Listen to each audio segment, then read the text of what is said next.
Hello and welcome to Talking Aussie Books, a weekly podcast bringing readers and writers of Australian fiction together. I'm Claudine Tinellis. As an avid reader and passionate advocate for Australian fiction, I make it my mission to spotlight local talent. So if you're looking for your next read or simply want to learn more about the Australian literary scene, this podcast is for you. Grab yourself a cuppa, sit back and relax. Listeners, I'm thrilled to be bringing you this podcast episode with one of my newly favourite Australian authors. The Last Love Note, written by Canberra-based author Emma Gray, was one of my most memorable reads for 2023. A book that Emma wrote in the wake of her husband's sudden death. It's been incredibly successful both in Australia and New Zealand, selling more than 100,000 copies so far. And it was also picked up in the US and was selected for Book of the Month and Target's Book Club. Having said all that, it may surprise you to learn that this was Emma's debut novel for adults. Now, together with composer Sally Whitwell, Emma has written a musical based on one of her teen novels, Unrequited. Emma has also written 2 non-fiction books. And earlier last month, Emma's second adult novel, Pictures of You, was published by Penguin Random House Australia and Zibby Owens Publishing in the US. And as a testament to the incredible readership Emma has garnered already both here and in the US, Pictures of You has already gone into a second print run in Australia, and it's hit the USA Today bestsellers list. Now, if that doesn't make you want to run out and find yourself a copy, then perhaps listening to Emma herself talk about the book and her inspiration behind this incredible news story will. Welcome to the podcast, Emma. Oh, thank you so much for having me. And I must say, just even listening to you do that introduction, I felt like I was listening to somebody else's story. It's a bit of a shock to me as well. Oh, that's so wonderful. I want to say congratulations to you, Emma, on your collective success with both these wonderful novels. Had you ever imagined that this would happen for you? I'd always known that I would be writing, and, I've been writing books since I was 14. We probably don't need to go into much detail about those books because, that was very much that teenage Anne of Green Gables inspired dream to write. And I guess most writers dream of being published one day. Then when that dream came true, I was thrilled. I felt like that was enough for me and that you kind of don't think too far ahead. That was the prize, I guess, that I had in mind. So for all of this to unfolded in the last 2 years, or not even 2 years actually, last year, it's just taken me by surprise, and it's been delightful. It's been a bit terrifying, and it's sort of caused a whole lot of extra, they say that new level, new devil, a whole lot of extra mindset issues that have popped up the more I sort of get into this experience. But overall, it's just been terrific, and I've just been so grateful to readers here and in the US for embracing these 2 stories the way they have. Oh, that's so wonderful to hear. Emma, I didn't have the chance to chat with you on the podcast for The Last Love Note, but I did sit back and watch in wonder at the amount of publicity you did both here and in the US for that book. And though it's fictional, it was based in part on your own experiences of grief after your husband's sudden death. So I imagine it would have been somewhat of a bittersweet time for you in many ways. I wondered if you could tell me a little bit about what that was like. There was certainly an element of survivor guilt in having that book published, because if I had to choose between all of the success that book had or having my husband back, obviously I'm going to choose Jeff. And at the same time, I got around that in my head by remembering how supportive Jeff was of my writing career. And he used to say to me when I was dreaming of publication, it's not a matter of if, it's a matter of when. So to have been able to pick myself up and continue on with that dream after he died, which was very hard, I think he would have been very proud of that. So that has sort of helped to propel me through all of it. But what I did find was that having written a book about loss that was very much based in my own experiences of grief, you get to the publicity aspect, and it's hard enough, I think, anyway, for an introvert like me to suddenly find myself having to, get out of my pajamas and actually go and talk to people about writing and books, and to have had that added layer of the personal element of grief and to be talking every interview about losing my husband. It was a big deal. It was a lot emotionally. And I then did a big US book tour about a year ago, and it was every single day going to a new city or a new place and talking again about Jeff. And I don't know how I kept going, really. I did do a talk in Cairns at the Cairns Writers Festival earlier this year, and it was one talk, and I remember having to go back to the hotel room afterwards and just lie there for 3 hours, just recovering from talking about Jeff. And I thought, how did I do it for 3 weeks? And I think you just somehow put yourself into work mode and find that you can get through these conversations. And really what was so rewarding about it was the number of people who would queue up after the talk in tears and then share their own stories and would write to me about their own losses and how helpful that book had been for helping to put into words the loss that they've been struggling to articulate all this time. Yeah, fantastic. And I felt like you gave the characters in that book your emotions. And, you know, although it was fictional, it was emotionally very truthful. Yes. And I wondered if that was therapeutic for you. It definitely was, and it really, I can't think of a single stone I left unturned, actually, from my own experience of grief that I didn't put into that book, and it really did. I remember thinking once I've dealt with that in writing, each little aspect, I could move on to the next thing, and I just felt very lucky that I was a writer and that I had this outlet and that I was able to process what I was feeling through words, and I think no matter what people do in their lives, I think we all need a way of getting it out of our system. And for some people, that's, you know, in music or art or in talking to others or serving other people or gardening or anything. There's just, you know, numerous ways that we can get the experiences that are so deep within us out onto another, out of our bodies into something else. And for me, this was into a book and into talking about it with other people. Yeah. As mentioned, The Last Love Note was published both here and in the US, and it has done so incredibly well.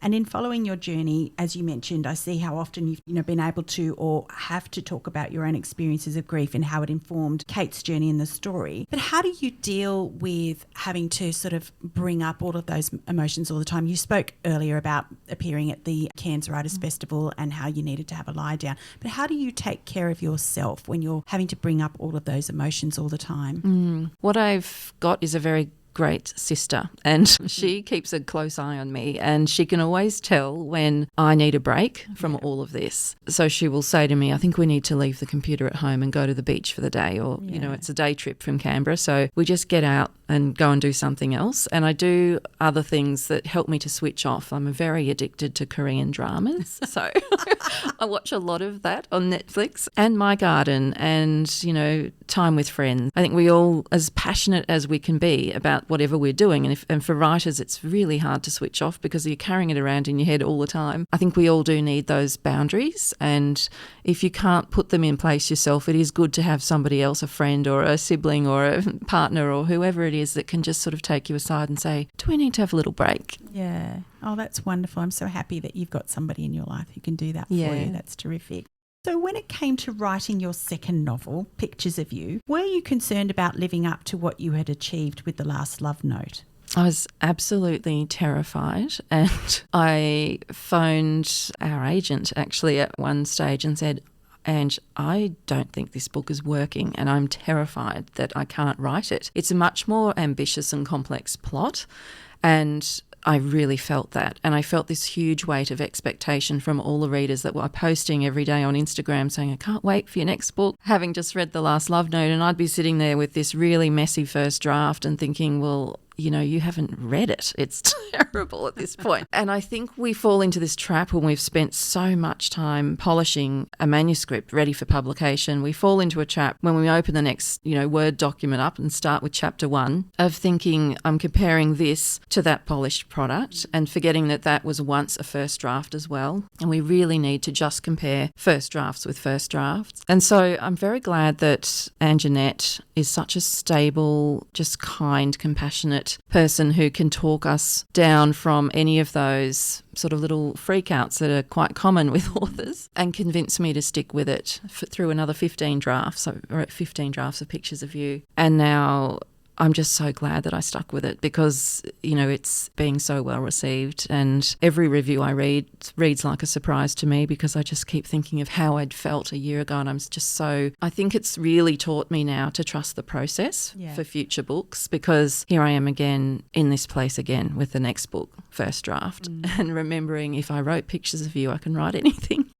I want to get on to talking about Pictures of You shortly, but you just mentioned that you're in the same place that you were with Pictures of You a year ago, facing another first draft. does it get any easier? Well, I've been finding the writing of this one a little bit easier. And so then, of course, I started thinking, is that wrong? Is that a problem? Is this not as good? So it's sort of like, let's just find a new thing to worry about with each draft. But I was talking to our good friend Sandy Docker the other day about this, and she said some books are just easier to write than others. The birthing process of the book just happens to be easier. I'm very much a rewriter. I do all my best writing in subsequent drafts.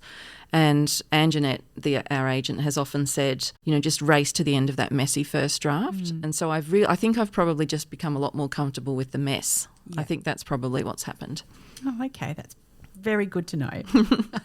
Okay, so let's talk about Pictures of You. How did the idea for this book come about? Well, Pictures of You is about two relationships, and one is a very healthy relationship and one is very toxic. And the toxic relationship is something that I think I have been talking about with friends and colleagues through every decade of my life since I was a teenager. I remember we'd be sitting around the lockers at school in high school talking about possessive first boyfriends and jealous boyfriends, and it was always hard to tell if that was a good thing or a bad thing because there was this sort of overwhelming obsession that you could feel that you're on the receiving end of, and getting confused about romance and how, what was healthy and what wasn't. And this was this was back in the 80s, long before we had language to describe, love bombing and gaslighting and coercive control, all of those things that we talk about now. And then I remember in my 20s and 30s, I'd be in the office, and pre-mobile phones, you would sometimes pick up the phone of your colleague and it would be her partner ringing for the third or fourth time, wanting to know where she was and who she was with. And right through to now, and I'm 51, and I've got friends who have emerged out of previous relationships through divorce or through losing their partner, and they're back dating and they're experiencing these sorts of toxic behaviours again. And it's interesting, in all the interviews that I've done so far for this book, there's only been one interview that hasn't ended and then gone off the record, and I've had the person interviewing me say, "Thank you for writing this book. I was Evie," or "My daughter is Evie,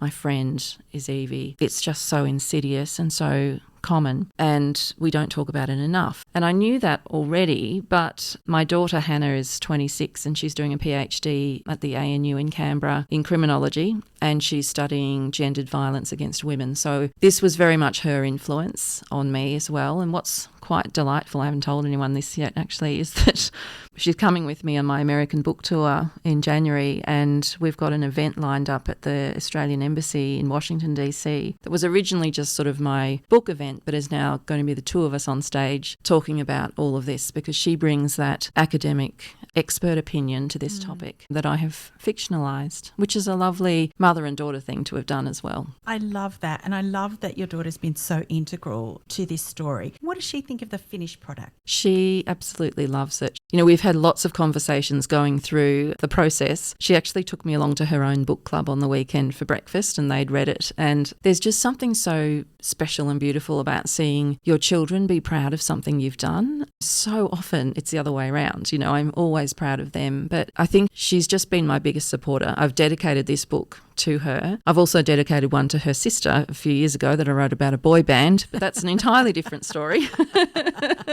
But the kids are just wonderful. Oh, that's beautiful. Now, was Hannah involved in the reviewing or editing at any stage? Yeah, she was certainly involved in terms of talking through the plot, but the person that I also reached out to for a lot of support was Catherine Burney, who is the Executive Director of the National Women's Safety Alliance in Australia. And she's read the book. She's read every single draft, which is an incredible investment of her time.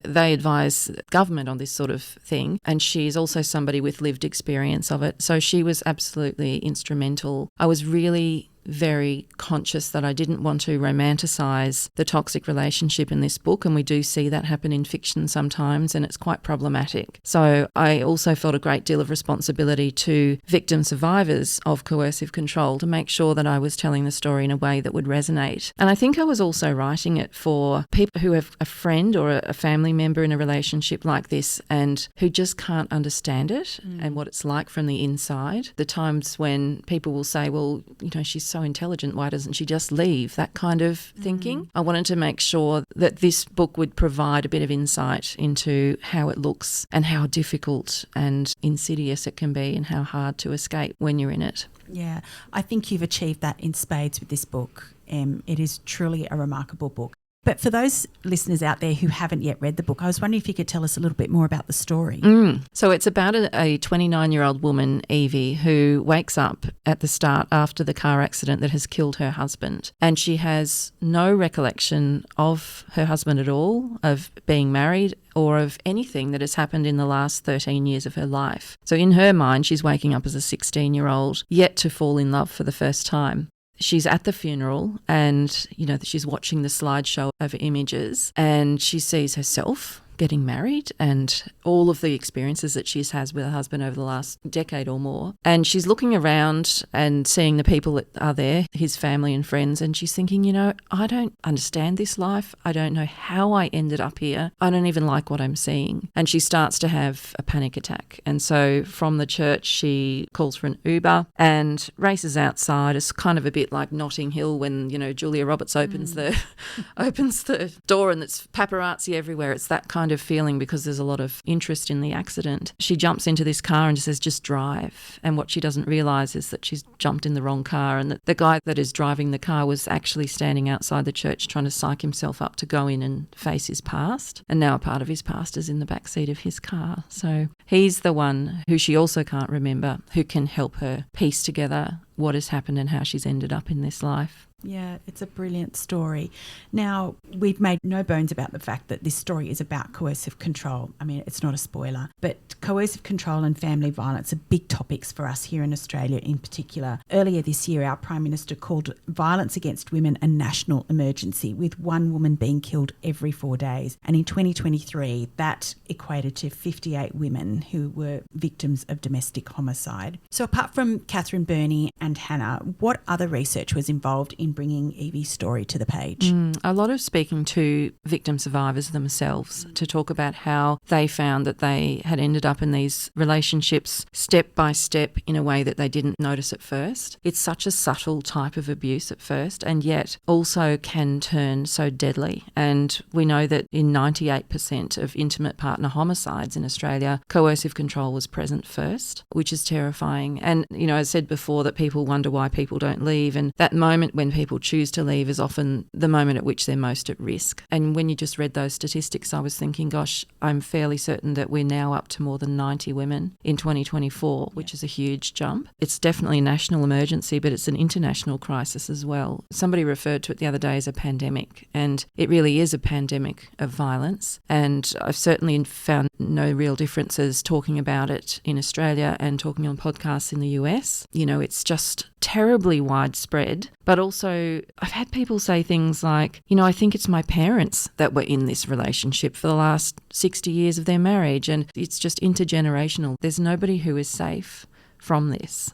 I actually had an interview the other day with a guy on the radio. He hadn't yet read the book, and he said to me something like, did you enjoy writing the character of Evie? And I said, yeah, I really did. And he said, really? But she must have been quite a weak character if she ended up in this kind of relationship. And I said, oh, no, that's exactly one of the stigmas that, and the myths that we have to debunk. And so there's just a lot of misunderstanding still about how this happens, what it looks like, and, how many people are affected by it. And what I love about your book, Em, is that amongst a growing canon of novels that address coercive control and family violence is that we are normalising discussion about what a toxic relationship looks like versus what a healthy relationship looks like. And I think what we need to do is to be talking more and more about it so that it is easier for people to recognise that they are in a relationship like this, whereas for example, Evie didn't recognise that she was in a relationship like this, despite being incredibly strong and independent and very intelligent, wouldn't you say? That's right, absolutely. And that's the case with a lot of people. And I think one thing that I consciously did was to position that healthy relationship beside the toxic one. And also I made sure that both of the men in this story had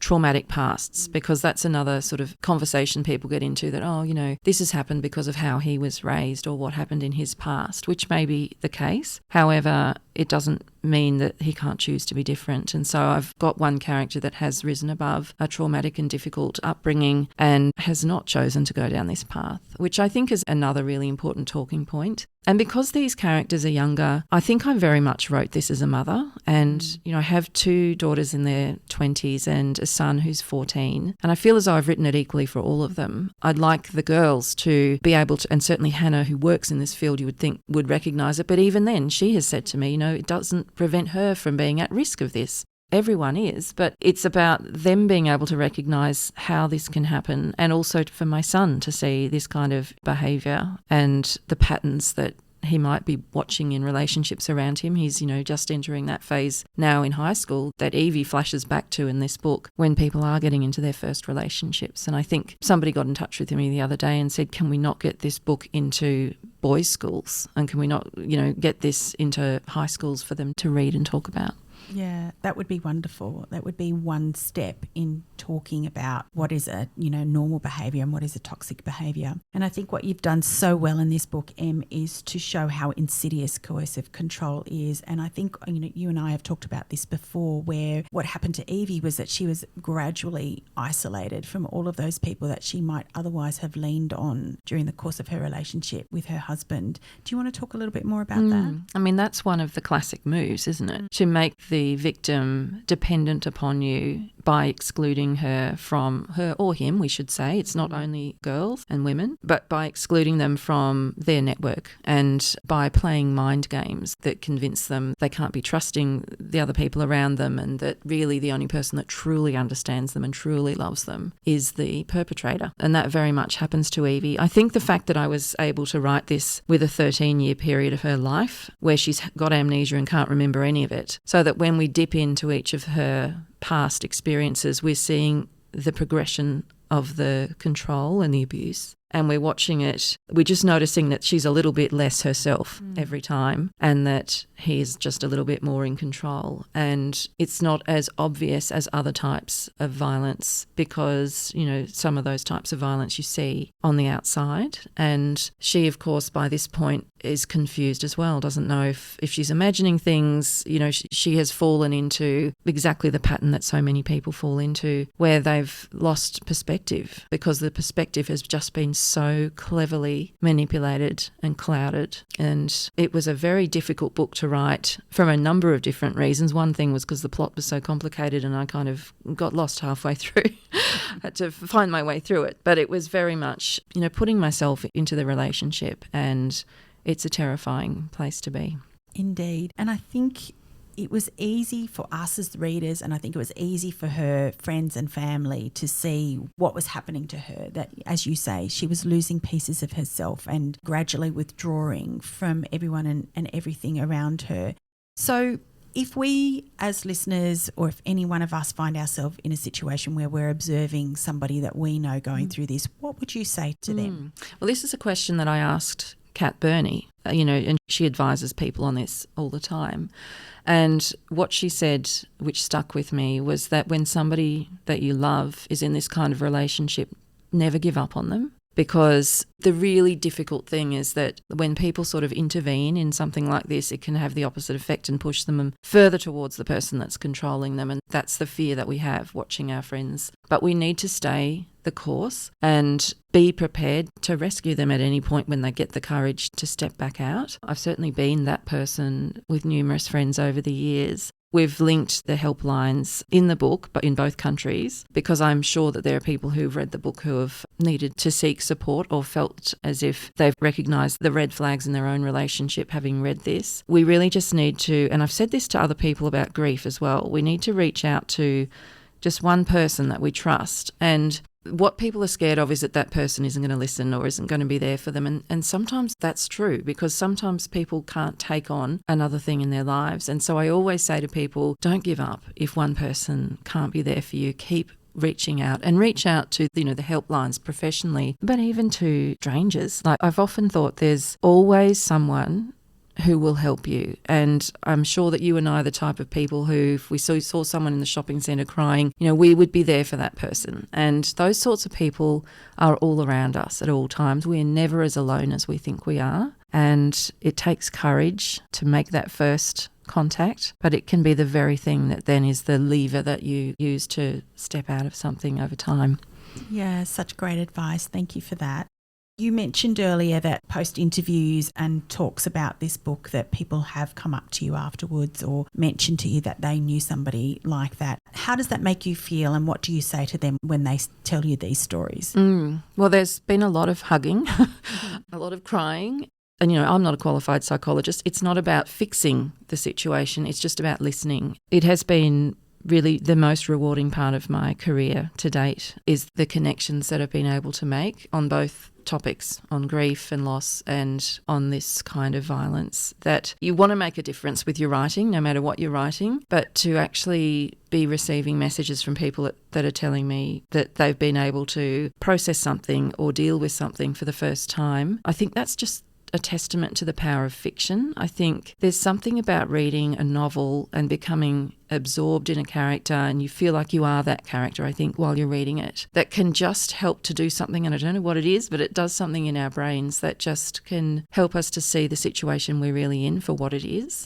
I certainly feel that way when I read books. It can be life-changing to read fiction. And I think that's the beauty of it. I think there's a reason why we all turn to fiction during our difficult times, whether that's watching a lot of Korean dramas like I do or or reading. There's just something life-changing about imagining ourselves in a situation, I think.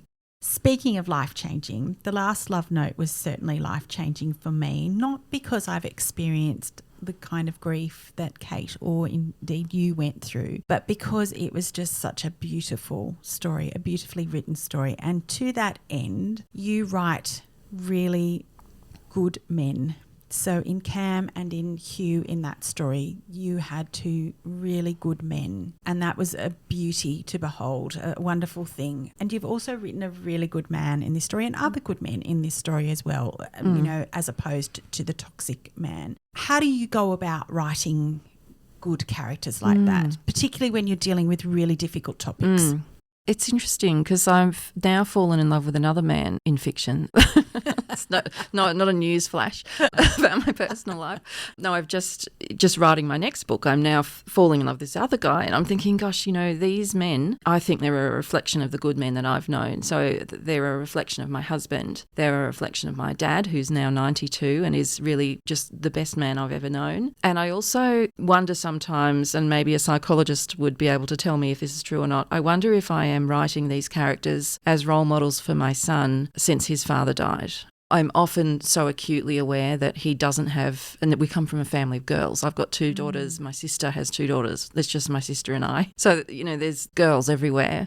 And I do sometimes wonder if I'm not giving him the role model that I wish he had. But also, I think it's important too, and I guess as a mother too, I'm thinking, that I want my daughters to know what love can be and to have those high standards. And I certainly have those standards myself. Maybe that's why I'm still single 8 years after Jeff died. But it is a standard that I uphold in my life. I just adore these men.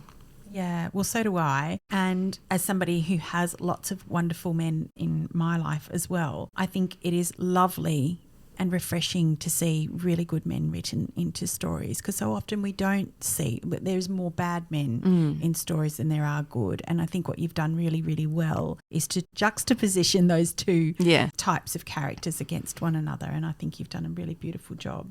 So, if there was one thing that you would like readers to take away from this story, what would that be? I think it's really about the power of friendship. And Evie, what she does have is these two very, very solid friends who she has been pushing away via the control that she's been subjected to, and who are still there for her years later. They've been through the ringer with this relationship, and they haven't always been able to stand right beside her. But when the chips are down, as they are at the moment for her, they are there and solid. And I am blessed with those sorts of friendships in my own life. And I think it's really a tribute to friendship more than anything else. Yeah, beautiful, beautiful. So, you might know that there are a lot of aspiring authors, some emerging authors as well, who listen to this podcast. And I wondered, given your collective experiences to date, if you had any tips to offer writers out there. The tip I always pass on is from Anjanette, our agent, Anjanette Fennell, who she's with, Key People Literary Management. She's brilliant, and her advice has always been race to the end of the messy first draft. then you know you've got a story on the page. I don't plot my novels like a lot of other writers. And so if I spend so much time polishing bits and pieces in the early chapters, which is very tempting, it could be a complete waste of time. I've ditched 40,000 words out of pictures of you at the end of the editing process, and the same for the last love note actually, and rewritten huge chunks of both books. So I try not to get too attached first run through, just sort of belt through the story, get something on the page and then start working on it. And then the other piece of advice that I love from, I think it comes from screenwriting, is to enter a scene late and leave early. And I just think that's such a great bit of advice that I often follow in the subsequent drafts. I'll look through and say, does this start late enough? Can I finish this a paragraph earlier than I am? That kind of thing. And it just keeps the pace moving, I think. Gets rid of all those little setup, mucking around paras that we put in. We're writing the first draft and we're not sort of thinking too much about it. So they would be my 2 top tips, I think. Fantastic. Thank you so much for sharing that. And given that you write novels with such difficult themes, I wondered if you had a favourite place to write. Oh, gosh, I just don't. I mean, I've got my computer here with me. I've taken it to my niece's year 10 graduation today. I wrote in the car. I write on my veranda at home in the morning because the sun is there, and then I'll often move through the house. Sometimes I'm out the backyard at night, cafes, anywhere but a desk. Really? And a lot of the time I'm just in my head in the car or in the shower, just thinking of conversations between the characters. Yeah, fantastic. I wish I could write in cafes. I simply can't. That would be so good. Okay, so what's next for you? I know you said that you're working on this next novel. Is there anything that you can tell us about it? Yeah, it's due in a month, the first draft, and I've currently written 38,000 words. So everyone can go into a state of alarm over that like I'm in at the moment. But we'll see what happens. Anyway, it's a story that I've written. It's really about who really controls the narrative in a relationship. And ever since Jeff died, there's been a part of me that has wondered every so often, what would have happened if this was the other way around? And if it had been me. And so I'm sort of playing with that idea and really exploring more deep themes of memory, one of my favourite topics to explore, memory and loss and possibility and opportunity. Sounds very intriguing. And I know that writers often hate to hear that, but I can't wait. I feel like I feel like I say this a lot, that I can't wait to read what comes next when we've only just got what happened. Yes, recently. That's why it's so nice when you discover a writer that you haven't discovered before and they've already got 10 books that you can read. You trawl through their backlist and leave them alone and let them write the next one. Oh, Em, it has been such a joy to talk to you about pictures of you today. Thank you so much for joining me on Talking Aussie Books. Oh, it's been a complete delight. Thank you so much for having me. That's a wrap, folks. If you enjoyed this podcast episode, please drop me a line via my webpage at claudinetinellis.com, via Instagram, Facebook or Twitter. Alternatively, consider leaving a review on Apple Podcasts, Spotify or Google Podcasts. Until next time, happy reading.